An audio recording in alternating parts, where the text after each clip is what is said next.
Hello? It's P. These nuts in your mouth? That was a terrible joke to the start of a video. One of the most interesting things about Devil is a Part-Timer anime is seeing these mythical beings make their way to Earth, and as they do so, they adapt into human society only for them to find out that life as a regular human on this god-given planet Earth sucks major. They're probably looking at us being like, dang, these mortals have to deal with shit like this? Taxes, bills, beauty standards, threats of war? What the hell is going on with the internet? Oh nah. Another major thing, of course, is dating, which is why Mistress Kanan is Devilishly Easy gives us a glimpse into a devil navigating the landscape of dating. This romance anime has been on my radar since I first saw the trailer of this anime. And well, a month has passed and 4 episodes later, I watched it and I was pleasantly surprised because I was expecting this to be a little bit underwhelming, but not really. It actually caught me surprised. So I'm not gonna waste your time, let's begin.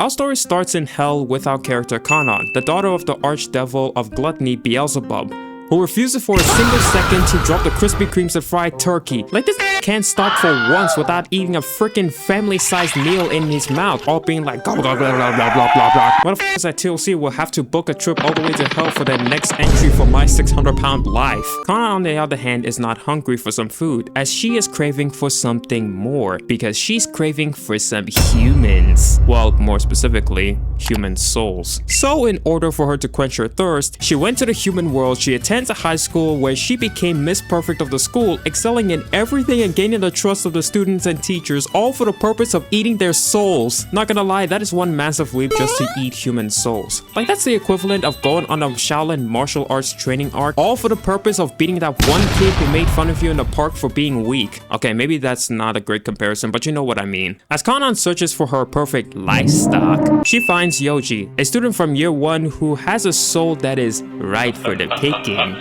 and eating. So she sets up a huge mind control domain around the area and uses her magic to hypnotize him to come to her. And when he arrives, she turns it off and went, yeah, so I brought you here so that I can devour that delectable soul of yours. And he's just standing there questioning, what the f is happening right now? And she reveals her devil horns, tail, and menacing ore, which is where 99% of us would have taken the free courtesy of a devil reveal taking its time and skedaddle. Yeah, no, I'm black. I'm not letting you power up right in front of me. I'm gonna leave. So yeah, us 1% of the equation are gonna like that, right? And she explains her process in Ayo pause type of detail. First, I'm gonna peel off that skin and stroke it until it's nice and juicy. And then, I'll slurp it, raw dogging it. This is a sick Negro! Girl, you need to calm down. Like, food is good, don't get me wrong. But the way you're explaining it is low-key kinda pause, and it's gonna raise a few eyebrows. And it seems like I'm not the only one who thinks that, because as soon as Yoji heard all of that, Mens just got down begging like, I wanna thank you for giving me the opportunity to being devoured! Bro actually likes the idea of getting devoured by a devilish baddie, so much so that he takes off his shirt and ready to get down and dirty. Just one small problem with that equation. Yeah, the devilish baddie is still a virgin, which of course makes her embarrassed at the fact that considering that she has not dated once in her thousands of years of living. Now, I want to know what these romance anime in the recent years have been smoking on lately, because just like polar opposites, Yoji admits his love to Kanan, of course having some freaky thoughts, and proposes that they start dating to see how things turn out, which is something that Kanan has never thought of once in her life and ended up forming a love contract according to her. And that was just half of episode 1, by the way. Like, these two gave me a major whiplash because they speedrun becoming a couple. So later that day, Yoji appears out of nowhere in front of Kanan on some hello. Is that the Grim Reaper? After being told by his childhood best friend Nadeko that if these two are a couple, they should have some pet names or at the very least call each other by their first names. So Kanan takes the opportunity to call him by his first name to submit him as her dog. Well, he's gleaming like one. So she gives it a go like, bow down and listen up, boy. Yo, yo, yo, yo, yo. Yeehaw! Yo, you good?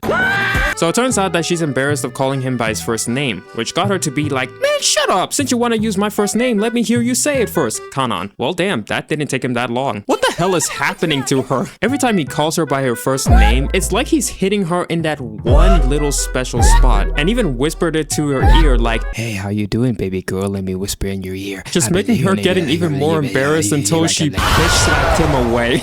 Okay, even though that was kinda creepy, you should have taken the opportunity to bite her ears there. Apparently elves really like it when guys do that. And then she leaves, but without calling him by his first name. So I think you can already see for yourself, Kanan is Devilishly Tsundere. Every time she tries to show her pride and dominance, she fails because every time she does, she is surprised at how horny Yoji can get him. And because of that, it's no wonder that she questions the man's libido, and it's like, doesn't your race influence us like every single day? Out there are like, forget the Bible, I might as well express my horniness inside and outside apparently too. I love how forward Yoji is with his feelings. The guy can't go 1 second with Kanan without being horny and so blunt. This guy likes being devoured and being tied up apparently too, because when he was tied up while walking back home with Kanan, he was like, wow, who knew being tied up was so wonderful.